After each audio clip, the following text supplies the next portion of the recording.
నేను పింట్రెస్ట్ చూస్తూ ఉంటే నాకు ఈ రెసిపీ అయితే కనిపించింది. సో, ఒకసారి నేను కూడా ట్రై చేద్దామని 3 పొటాటోస్ తీసుకొని కుక్కర్‌లో 3 విజిల్స్ రానివ్వాలి. తర్వాత పీల్ ఆఫ్ చేసిన పొటాటోస్‌ని కట్ చేసి మిక్సర్ జార్‌లో వేసి 2 స్పూన్స్ వాటర్ వేసి ఫైన్ పేస్ట్ చేసుకోవాలి. ఒక కప్పులో 2 కప్స్ రైస్ ఫ్లోర్, 1 కప్పు శనగపిండి, చిటికెడు పసుపు, 1 టేబుల్ స్పూన్ కారం, 1 స్పూన్ జీరా, 1 స్పూన్ బటర్ వేసి ఇవన్నీ బాగా కలుపుకోవాలి.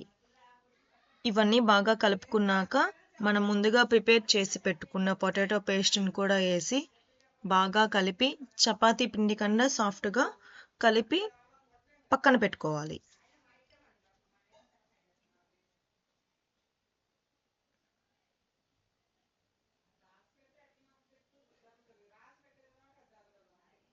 అంటే మధ్యలో వాటర్ కూడా వేసి మంచిగా కలిపి పిండి ముద్దని పక్కన పెట్టుకోవాలి.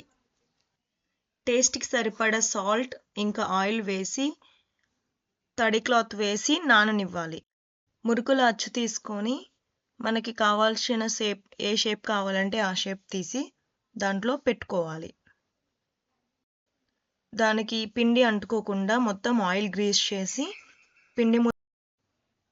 దీన్ని బాగా లాక్ అయ్యేటట్టు టైట్గా పెట్టుకోవాలండి.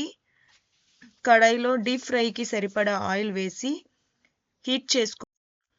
ఆయిల్ బాగా హీట్ అవ్వకపోతే క్రిస్పీగా రావండి.